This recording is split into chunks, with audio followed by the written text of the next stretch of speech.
오늘 본문을 시작으로 마태복음 24장과 25장은 종말에 관한 예수님의 말씀입니다. 예수님은 이 말씀을 마치시고 십자가의 길을 걷게 되십니다. 그러므로 종말에 대한 말씀은 예수님의 지상 사역에 있어서 지상생에게 있어서 마지막 교훈입니다. 마태복음 24장은 마지막 때에 대한 예언의 말씀이며 25장은 마지막 때에 대한 비유의 말씀입니다. 대부분의 사람들은 미래에 대해서 많은 관심을 가지고 있습니다.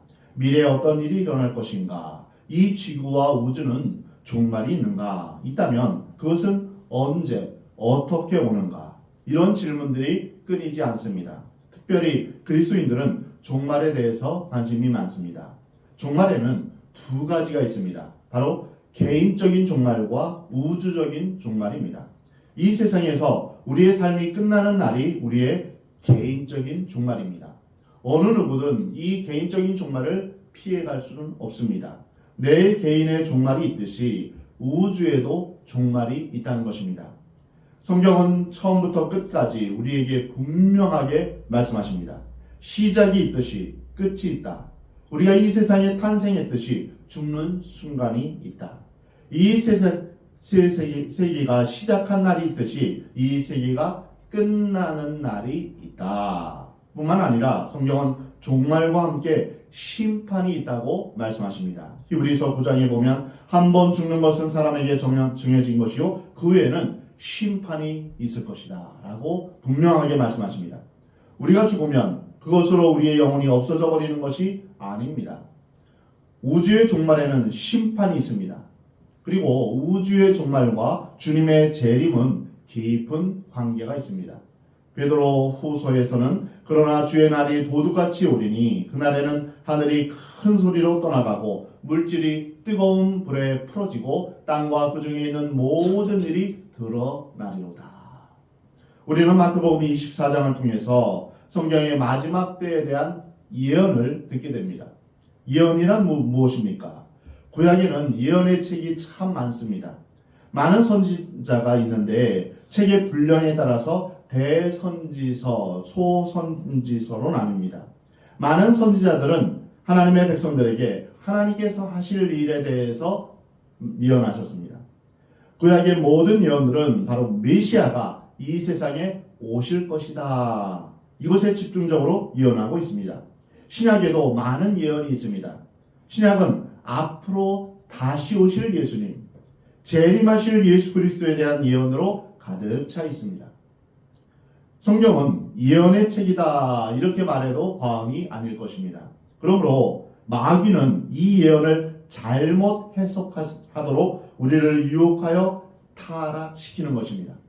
베드로는 이렇게 말합니다. 또 우리에게 더 확실한 예언이 있어 어두운 데를 비추는 등불과 같으니 날이 새어 샛별이 너희 마음에 떠오르기까지 너희가 이것을 주의하는 것이 옳으니라. 날이 새어서 샛별이 우리 마음에 떠오르기까지 종말에 있게 될 사건들과 주님이 오시는 사건에 대해서 기록한 예언의 말씀을 주의 깊게 관찰하라는 것입니다. 성경의 모든 예언은 어두운 세상을 비추는 등불과 같습니다. 그러므로 예언을 연구하는 것은 아주 중요한 일입니다. 문제는 예언을 두렵고 떨림으로 경건한 마음으로 묵상해야 하고 성경 중심 예수 그리스도의 중심으로 우리는 묵상하고 연구해야 됩니다. 베드로후서 1장에서 예언을 대하는 태도에 대해서 말씀하시는데요. 먼저 할 것은 성경의 모든 예언은 사사로이 풀 것이 아니다 라고 말씀하십니다. 이단은 하나님의 예언을 사사로이 푸는 데서 오는 것입니다. 성경 중심으로 풀지 않고 자신의 철학과 이상과 목표를 가지고 인간적으로 성령의 도우심 없이 풀어갈 때 이단이 생기는 것입니다. 자기가 하나님 앞에 직통계시를 받았다 이렇게 주장하며 자기 마음대로 성경을 해석하는 것입니다. 예언은 언제든지 사람의 뜻으로 낸 것이 아니요 오직 성령의 감동하심을 받은 사람들이 하나님께 받아 말한 것이다 라고 베드로후서 1장 21절에 말씀하십니다. 그러므로 우리가 하나님의 예언, 특별히 종말에 관한 예언을 공부할 때는 성령의 도우심을 간절히 사모해야 합니다. 성령의 인도하심 가운데 하나님의 예언의 말씀을 받아야 할 것입니다. 요즘 잘못된 영을 받아서 종말에 관한 예언을 하는 경우가 많이 있습니다. 천국을 왔다 갔다 했다는 사람들, 신비 체험을 했다는 사람들의 대부분은 자기의 체험을 했다는 그런 사람의 대부분은 자기의 체험을 잘못 해석해서 영적인 혼란을 줍니다. 특히 주님이 오실 날짜를 구체적으로 말하는 사람은 성령을 받은 사람들이 아닙니다. 왜냐하면 성경은 한 번도 그렇게 말한 적이 없기 때문입니다. 마가복음 13장에 보면 그러나 그날과 그때는 아무도 모르나니 하늘에 있는 천사들도 아들도 모르고 아버지만 아시느니라 라고 말씀하십니다. 주의 날이 임박했습니다. 성경은 이것을 주의 날이 밤에 도둑같이 임한다 라고 표현했습니다. 오늘일지 내일일지 주님이 언제 오실지 아무도 모릅니다. 오늘 우리가 같이 부른 찬송가 176장의 내용처럼 주님이 어느 때에 다시 오실는지 아는 이가 없습니다. 주님은 어쩌면 이 예배 도중에 오실 수도 있고 예배 후에 오실지도 모르며 오늘 저녁에 오실지도 모릅니다. 내일 아침에 오실지도 모릅니다. 재림이 얼마나 가까이 왔을까요? 지금 곧 오실 만큼 재림은 가까이 왔습니다. 그러나 언제 어느 때이든지 그것은 알 수 없습니다. 재림에 관한 두 종류의 이단이 있습니다. 첫 번째 이단은 주님이 오시는 날을 정하는 사람들입니다. 몇 년, 몇 월, 며칠에 오신다 이렇게 말하는 사람은 악한 영을 받은 사람들입니다. 성령을 받았다라고 말할 수 없습니다. 왜냐하면 성경은 그것에 대해서 말씀하지 않기 때문입니다. 예전에 우리나라에서 다미선교회라고 해서 1992년 10월 28일에 재림이 있을 것이다. 예수님 다시 오신다. 이렇게 말하면서 흰 옷을 입고 다들 모여가지고 일도 하지 않고 직업도 가지지 않고 찬양하면서 계속 모여서 이제 그날을 이제 기다리는 그런 이제 일이 있었습니다. 아주 떠들썩하고 뉴스에도 나왔었습니다. 이렇게 정확한 때를 정하는 것은 성경의 진리와 맞지 않습니다. 재림에 대한 두 번째 이단은 마지막 때는 없다. 주님의 재림이란 없다라고 주장하는 것입니다. 이렇게 주장하는 사람들은 날짜를 정하는 이단보다 더 악한 이단입니다. 이것은 말씀의 정면으로 도전하는 것입니다. 내가 속히 오리라 우리 주님께서 말씀하셨는데 그것을 거부하는 것입니다. 마귀의 속임수에 넘어가는 것입니다. 그러면 종말에 대한 참된 신앙을 가진 그리스도인들은 어떤 사람들일까요?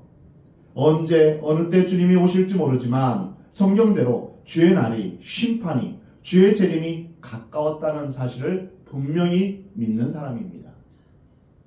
지금 당장일지 오늘일지 내일일지 한 달 후일지 1년 후일지는 몰라도 주님이 오실 날을 이제 기다리며 그 날이 임박했음을 깨닫고 지혜로운 다섯 처녀처럼 기름을 준비하며 깨어 기다리며 열심히 주의 나라를 위해서 천국 복음을 전하는 사람들입니다.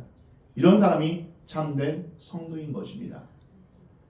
오늘 본문 3절에 예수께서 감람산 위에 앉으셨을 때 제자들이 조용히 와서 이르되 우리에게 이르소서 어느 때 이런 일이 있겠사오며 또 주의 임하심과 세상 끝에는 무슨 징조가 있사오리까. 예수님이 감람산에 앉아서 예루살렘을 바라보고 계셨습니다. 성지 순례를 가보면 감람산을 오르게 되면 예루살렘이 한눈에 들어오는 것을 볼 수 있습니다. 예수님께서 감람산에서 예루살렘을 보고 계실 때 제자들이 예수님 앞에 조용히 두렵고 떨리는 마음으로 나왔습니다. 왜냐하면 바로 직전에 예루살렘 성을 떠나시면서 예수님께서 돌 하나도 돌 위에 남지 않고 예루살렘이 철저히 파괴될 것이다 라고 예언하셨기 때문입니다. 그들은 예수님께 첫 번째 질문을 던집니다. 예수님, 그렇다면 언제 이런 일이 있겠습니까? 46년 동안 공들여 화려하게 짓고 있는 성전, 어마어마한 돌과 백평목으로 지은 이 거대한 성전이 과연 허무하게 무너질 수 있단 말입니까? 이 예언은 역사적으로 실제 이루어졌습니다. 주후 70년에 예루살렘은 철저하게 파괴되었습니다. 반란을 일으키고 완강하게 저항하던 유대인들에게 경로한 티투스 장군은 예루살렘을 철저히 파괴시키기로 작정했습니다. 그래서 도시 전체를 굶어 죽게 만드는 그런 전략을 썼습니다. 이 전쟁에 참전했던 요세푸스는 그의 유대 전쟁사에서 이렇게 기록했습니다. 기근이 온 도시에 덮쳤다. 다락에는 기아로 죽은 여자들과 아기들로 가득 찼고 길거리는 늙은이들의 시체로 채워졌다. 어린아이들과 젊은이들도 기아로 퉁퉁 부어 망령처럼 거리를 배회하다가 쓰러졌다. 죽음 앞에는 눈물도 없었고 할 말도 없었다. 깊은 죽음의 밤이 그 도성을 덮쳤고 그들의 눈은 성전을 향한 채 죽어 있었다. 그 다음의 기록은 너무 잔인해서 다 말할 수가 없을 정도입니다. 요세푸스에 의하면 그 당시 9만 7천 명이 포로로 잡혀갔고 기아로 죽은 사람만 11만 명에 달한다고 기록하고 있습니다. 얼마나 철저하게 파괴되었는지 모릅니다.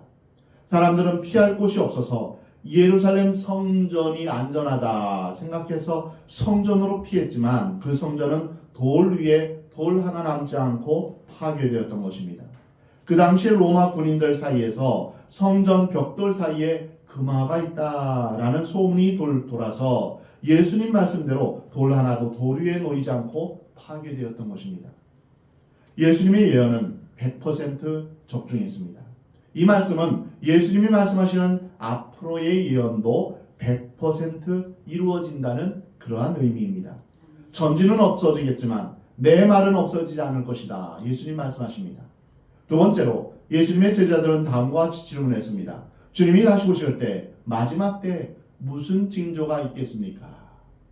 예루살렘의 파괴는 예수님이 돌아가신 직후에 있었던 일입니다. 그러나 주님의 재림과 마지막 날의 징조는 2000년이 지난 지금 앞으로 일어날 일입니다. 예수께서 대답하여 이르시되 너희가 사람의 미혹을 받지 않도록 주의하라. 마지막 때 미혹의 영들이 나타나서 사람들의 신앙을 혼돈시키고 영적으로 방황하게 하는 일들이 일어날 것이라는 것입니다. 이것이 마지막 때 말세의 첫 번째로 나타나는 가장 특징적인 징조입니다. 믿는 사람이라도 집어삼키려고 하는 그 미혹의 영들이 어떻게 나타나는지 5절에 말씀하십니다. 많은 사람이 내 이름으로 와서 이르되 나는 그리스도라 하여 많은 사람을 미혹하리라. 자칭 그리스도라 하는 사람들은 초대교회 때부터 있었습니다. 그리고 지금도 있습니다. 그러나 말세 때에 이런 사람들이 많이 나타날 것이라고 성경은 말하고 있습니다. 통계에 의하면 자칭 그리스도라 하는 사람이 다른 나라보다도 한국에 월등히 많습니다. 대표적인 예가 전도관을 일으켰던 박태선 장로, 자칭 예수 그리스도라 하며 사탄의 왕 같은 역할을 했던 통일교의 문선명, 하나님의 교회를 세운 안상홍과 장길자, 그리고 자신이 메시아라고 주장하는 JMS의 정명석, 그리고 신천지의 이만희, 이러한 사람들이 다 예수 그리스도를 사칭하는 이단들입니다. 그러나 문제는 이렇게 자칭 예수 그리스도라 말하는 사람들에게 많은 사람들이 미혹을 당한다는 것입니다. 교회 다니고 세례받았다는 사람들이 집사, 장로, 심지어 목사라는 사람들이 따라간 것입니다. 이처럼 말세에는 미혹의 영이 가득합니다. 이단은 예수 안 믿는 사람들이 따라가는 것이 아니라 믿는 사람들이 따라갑니다. 그 이유는 구원이 흔들리기 때문입니다. 그러므로 우리는 우리의 구원을 확인해야 합니다. 어떤 상황이 와도, 암에 걸려도, 부도가 나도, 사람들이 떠나도 예수 그리스도를 통해서 하나님께서 나를 구원하신다는 이 믿음이 흔들리지 말아야 합니다. 구원이 흔들리는 사람은 빨리 회개하고 성경을 읽으시 바랍니다. 한 달도 좋고 2달도 좋고 1년도 좋습니다. 우리가 받은 구원이 얼마나 귀한지 우리는 확인해야 합니다. 이 구원이 흔들리면 미혹의 영이 우리의 영을 채가서 적그리스도를 따라가게 만드는 것입니다. 이러한 이단들은 영혼의 사냥꾼과 같은 것입니다. 우리의 구원이 정말 예수 그리스도로 말미암은 구원입니까? 어떤 고난이 와도 어떤 위기가 와도 흔들릴 수 없는 그러한 구원입니까? 이 구원이 내 생명을 바쳐서 다른 사람에게 전해줄 만큼 정말 귀한 구원입니까? 아니면 나 혼자로 만족하는 구원입니까? 우리가 진정 구원을 받았다면 우리는 예수 그리스도를 전하지 않고는 견딜 수 없습니다. 불타는 마음이 생기는 것입니다. 이것이 바로 선교이고 전도입니다. 두 번째로 주님께서 말세의 징조를 다음과 같이 말씀하셨습니다. 오늘 보면 6절에 난리와 난리 소문을 듣겠으나 너희는 삼가 두려워하지 말라. 이런 일이 있어야 하되 아직 끝은 아니니라. 난리와 소문, 난리의 소문, 폭동의 소문이 계속될 것입니다. 오늘 보면 7절에 민족이 민족을, 나라가 나라를 대적하여 일어나겠고 곳곳에 기근과 지진이 있으리라. 말세에는 민족과 민족이 싸웁니다. 구소련이 무너지면서 민족 내전으로 변해갔습니다. 지금도 러시아와 우크라이나가 이제 전쟁을 하고 있습니다. 중동에는 이스라엘과 팔레스타인의 갈등이 여전히 전쟁의 불씨를 지피고 있습니다. 지금은 이란이 가세해서 언제 3차 세계대전이 일어날지 모르는 그러한 이제 위기에 있습니다. 지금 우리나라에도 경제적인 위기와 도덕성의 위기가 있습니다. 지금은 우리가 기도할 때입니다. 정신 차리고 깨어서 기도해야만 이 민족이 다시 살아날 수 있습니다. 다시는 6.25 같은 그런 동족 상잔의 비극이 생겨서는 안 됩니다. 기도하지 않고는 이 민족을 구할 길이 없습니다. 전 세계가 겉보기에는 평화로운 듯 하지만 끊임없는 분쟁과 내전이 계속되는 상황입니다. 이것이 성경의 예언입니다. 말세에는 또한 심각한 기근이 있다라고 말씀하셨습니다. 수많은 나라들이 기근으로 목숨이 위태로운 그런 상황입니다. 아시아나 아프리카에서는 물 부족으로 인해서 동물처럼 살아가며 물 때문에 전쟁을 벌이고 있습니다. 또한 세계 도처에 지진이 있습니다. 필리핀에, 이탈리아에, 일본에 지진이 있습니다. 중국 수촨성에 큰 지진이 있기도 했습니다. 미국 캘리포니아와 튀르키예에도 큰 지진이 자주 일어납니다.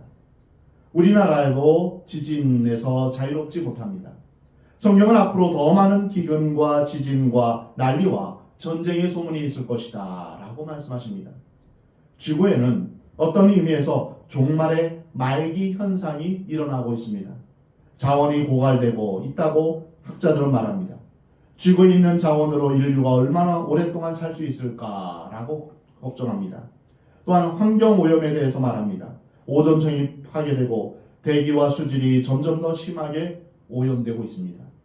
그동안 녹지 않았던 빙하도 녹아내리고 있습니다. 한반도보다 훨씬 더 큰 쓰레기 섬이 태평양 바다에 떠다니고 있다라고 보고하고 있습니다. 도덕적 타락은 더 말할 것도 없습니다. 전쟁의 위협은 날로 심각해지고 있습니다. 이것이 종말에 일어날 현상이라고 예수님이 우리에게 가르쳐 주십니다. 이 모든 것은 재난의 시작이다 라고 주님 말씀하십니다. 이 모든 것이 끝이 아니고 시작일 뿐이라고 하신 것입니다. 세 번째로 마지막 때의 징조를 이렇게 말씀하셨습니다. 그때 사람들이 너희를 환난에 넘겨주겠으며 너희를 죽이리니 너희가 내 이름 때문에 모든 민족에게 미움을 받으리라. 지금 현재 우리나라에서는 예수님 믿는다고 핍박하는 사람들이 없습니다. 그러나 예전에는 일제 치하 시대 때 또 공산당에 의해서 믿는 자들이 많은 순교를 당했습니다. 지금 세계 곳곳에는 예수 믿는다고 핍박받고 감옥에 갇히고 재산을 몰수당하고 죽임을 당하는 사람들이 이루 말할 수 없습니다. 이슬람권에서 불교권에서 힌두교권에서 공산권에서 이루 말할 수 없는 고난을 당하는 그리스도인들이 많이 있습니다. 신앙에 자유가 있는 나라가 몇 안 됩니다. 심지어 유럽은 신앙이 지금 다 죽어버렸습니다. 세계 도처에서 그리스도인들이 미움을 받고 핍박을 받고 있습니다. 오늘 본문 10절에서 그때 많은 사람이 실족하게 되어 서로 잡아주고 서로 미워하겠으며 말세에는 서로 고발하고 서로 미워하는 일이 있다라고 말씀하십니다. 중국에서 문화대혁명 시대 때 수많은 그리스도인들이 고발을 당하고 잡혀가고 죽었습니다. 또한 성경은 거짓 선지자들이 일어난다라고 말씀하십니다. 오늘 보면 11절에 거짓 선지자들이 많이 일어나 많은 사람을 미혹하겠다라고 말씀하십니다. 이것은 거짓 그리스도와 다릅니다. 자칭 선지자라고 하면서 이상한 일들을 해서 교회를 혼돈시키고 성도들을 미혹시키는 사람들이 많이 일어난다는 것입니다. 이런 거짓 선지자들은 자기만이 특별한 계시를 받았다 이렇게 주장합니다. 이런 사람들의 일반적인 특징은 기성교회를 비판한다는 것입니다. 물론 기성교회가 비판받을 것이 많이 있습니다. 회개할 것도 많습니다. 그러나 의도적으로 기성교회를 파괴하기 위해서 비판하는 세력이 있다는 것입니다. 어느 단체이든 어느 사람이든 기성교회를 맹목적으로 비판하고 욕을 하는 곳에는 가지 마시기 바랍니다. 거짓 선지자일 확률이 아주 높습니다. 기성교회를 파괴하면서 자기 집단의 성장을 꾀하고 있는 것입니다. 우리 기성교회는 회개하고 거듭나야 합니다.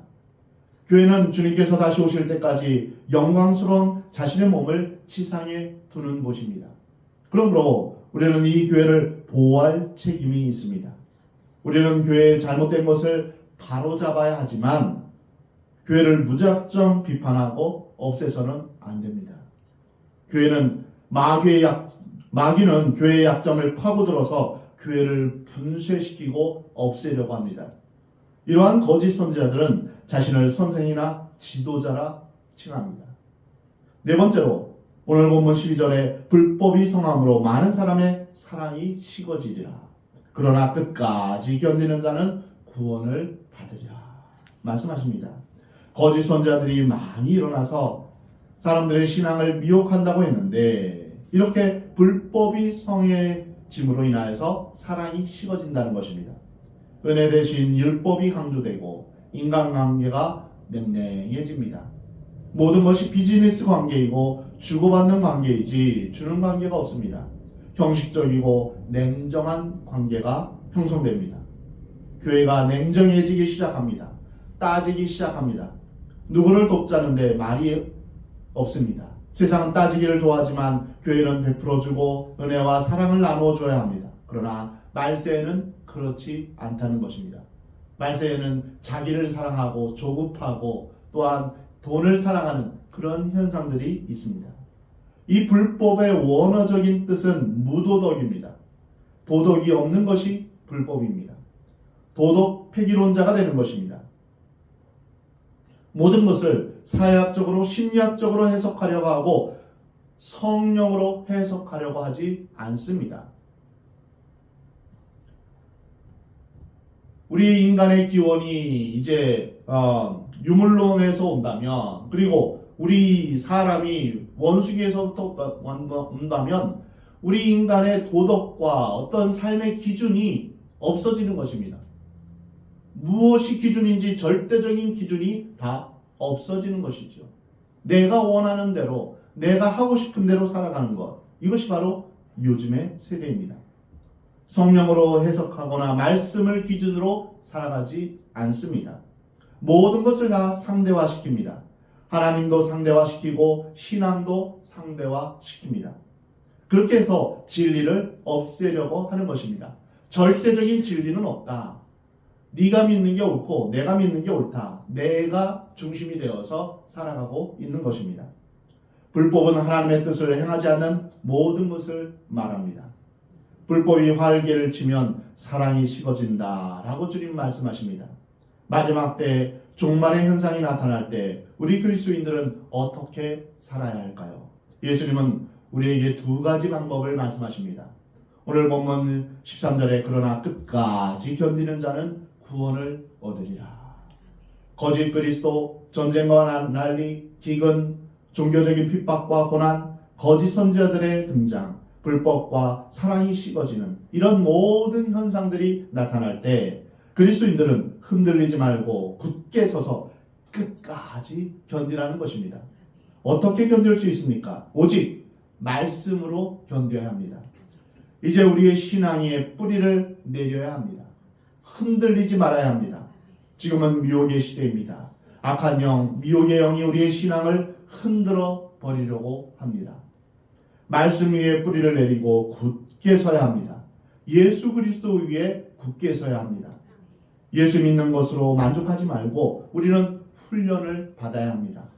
예수 그리스도에 대해서 배워야 합니다. 철저히 배워야 합니다. 성경 공부에 여러분 자원하시기 바랍니다. 사랑하는 성도 여러분, 여러분 모두 흔들리지 않는, 시험에 들지 않는 능력 있는 그리스도인이 되어서 마지막 때에 끝까지 견디는 그런 성도들이 되시기 바랍니다. 지금까지 훈련받지 않은 성도들은 지금 훈련받기를 결심하시기 바랍니다. 배우든지 가르치든지 둘 중에 하나를 선택해야 합니다. 가르칠 자신이 없으면 배우시기 바랍니다. 이 미혹의 시대에 주일에 한번 예배 드리면서 하루에 30분도 성경을 안 읽고 기도를 안 하는 신앙을 누가 보장해 줄 수 있겠습니까? 훈련되지 않은 성도들을 누가 보장할 수 있겠습니까? 군대 훈련소에서 하는 말이 있습니다. 훈련할 때 땀 한 방울이 전쟁에서의 피 한 방울과 같다. 우리가 훈련을 받아야만 영적 전쟁의 시대에 흔들리지 않고 넘어지지 않을 수 있는 것입니다. 마귀가 와서 다 채가는데, 세상의 모든 유혹이 나에게 밀려드는데 견딜 자신이 있습니까? 새벽마다 와서 기도하고 성경 앞에 무릎을 꿇고 매일 말씀을 묵상하시기 바랍니다. 겸손하게 배우고 훈련받아서 우리의 신앙이 말씀 안에 든든히 서야 합니다. 이단으로 흘러가는 사람들은 거의 예외 없이 훈련받지 않은 사람들입니다. 말세에 취해야 될 또 한 가지 삶의 태도는 다음의 말씀에서 나타납니다. 오늘 본문 14절에 이 천국 복음이 모든 민족에 증언되기 위하여 온 세상에 전파되리니 그제야 끝이 오리라. 사랑하는 성도 여러분, 마지막 때, 말세 때 우리가 해야 할 일은 복음을 선포하는 것입니다. 우리는 모두 예수님 때문에 바빠야 합니다. 교회 오는 것보다 더 좋은 일이 세상에는 없습니다. 하나님을 위해서 바치는 시간보다 더 값진 시간은 없습니다. 우리 인생에 평생 후회하지 않는 일은 바로 전도입니다. 천국 복음을 전하는 것입니다. 우리가 전도한 사람을 천국에서 다시 만난다면 이것보다 더 기쁜 일이 어디에 있겠습니까? 모든 민족에게 천국 복음을 전해야만 그때서야 끝이 오리라 우리 주님 말씀하십니다. 우리는 얼마 후에는 각각 세상을 떠날 인생입니다. 우리의 나이를 계산할 때입니다. 우리의 인생을 정리할 때입니다. 결심할 때가 되었습니다. 우리의 삶에서 가장 가치 있고 의미 있는 것을 하다가 주님께서 부르시면 예 주님 하고 그때 가야 되지 않겠습니까? 이제는 결심할 때가 되었습니다. 과거처럼 살아서는 안 됩니다. 골로새서 3장의 말씀을 우리는 귀담아 들어야 합니다.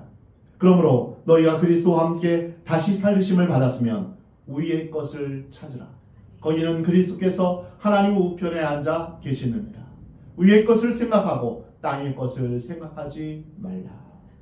사랑하는 성도 여러분, 무엇을 먹을까, 무엇을 입을까 그런 걱정이 아니라 우리는 먼저 하나님의 나라와 의를 구하라 라고 말씀하십니다.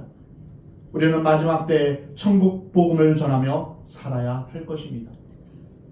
한 사람이라도 더 살리고자, 한 생명이라도 더 구원하고자 하는 그런 열정 가운데 기도하며 복음을 전하며 사는 여러분 되시기 바랍니다. 미혹하는 영들이 유혹하는 시대에 좌로나 우로나 치우치지 않고 오직 말씀 안에서 성령 충만한 가운데 그리스도 안에서 굳게 서시기 바랍니다.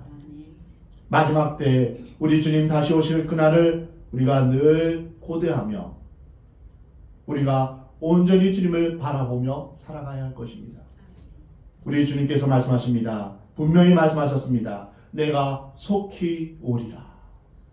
그때 우리는 아멘 주 예수여 오시옵소서. 이러한 믿음으로 우리는 살아가야 할 것입니다.